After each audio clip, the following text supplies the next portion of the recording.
और नदी के जल में प्राण को त्याग कर स्वर्ग को चलेगी। उसके बाद सुमंतु नामक ब्राह्मण ने धर्म नाम की एक दुशीला नाम की कन्या से विवाह किया। वह स्त्री नाम के समान दुष्ट स्वभाव वाली थी, कर्कश वचन बोलने वाली और बड़ी प्रचंड थी। वह शीला नाम की जो कन्या थी वो पिता के घर में गृह कार्य करने में बहुत चतुर थी। वह आंगन, बाहर, दरवाजे के ऊपर और देली के ऊपर स्वास्तिक, शंख, कमल, नीले, सफ़ेद और काले अनेक प्रकार के चिन्हों को लिखकर देखा करती थी। इसके अनंत इसी तरह बहुत दिन बीतने पर वह कौमार्य अवस्था को प्राप्त हुई और वह अपने पिता के घर में बहुत मंगल देने वाली हुई।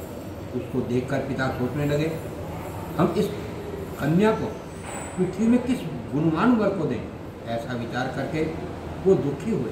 उसी समय वेद वेदांग जानने वाले कौंडिन्य नाम के मुनि वहाँ पर आए और बोले, मैं तुम्हारी कन्या को विवाह करना चाहता हूँ। ऐसा सुनकर उन्होंने उस दिन में ब्राह्मणों में इंद्र के तुल्य कौंडिन्य मुनि को अपनी कन्या को दे दिया।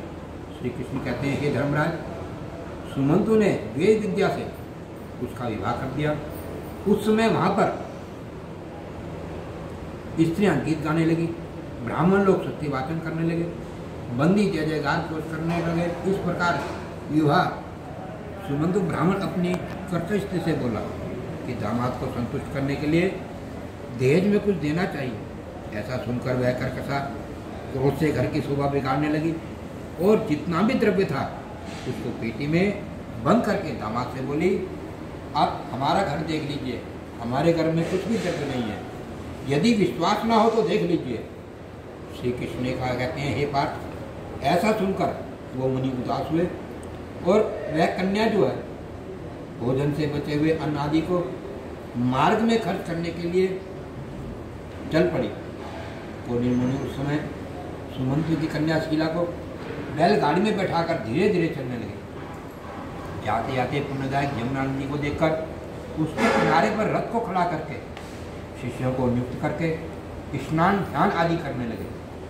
मध्याह्न के समय भोजन का समय जानकर रथ से उतरकर नदी के किनारे उस शीला ने लाल वस्त्र पहने हुए स्त्रियों के एक समूह को देखा, जो चतुर्दशी के दिन श्री जनार्दन भगवान का पूजन करते हुए उनको देखकर उनके पास जाकर स्त्रियों से शीला ने धीरे से पूछा, तुम लोग यह क्या कर रहे हो?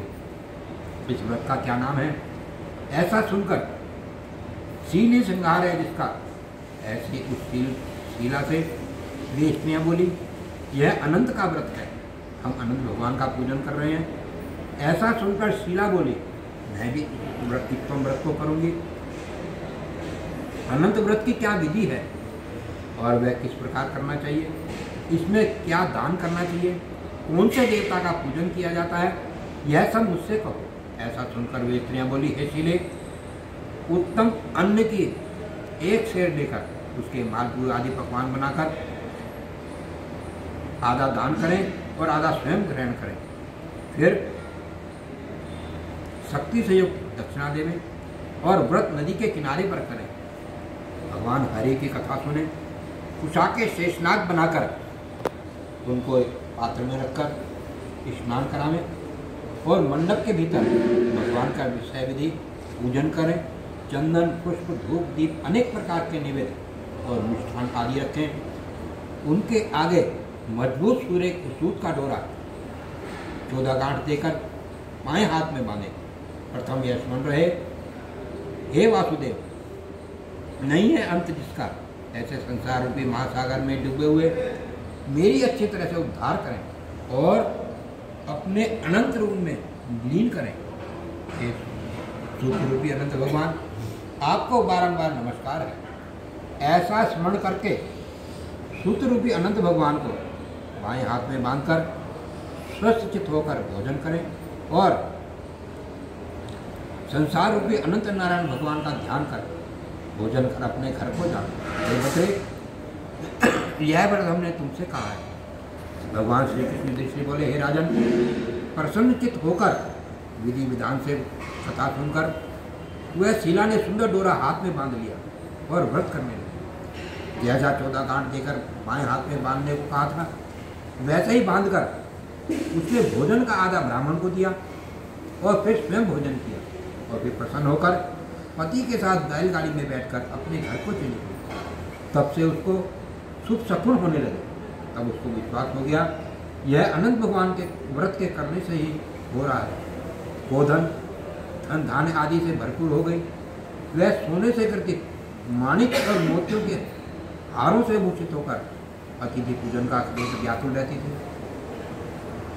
सुख से रहकर वह मणियुक्त करधनी तथा मोतियों की मालाओं से अलंकृत कर घर में पति के साथ उत्तम वस्त्र पहनकर सावित्री के समान शोभित होने लगी।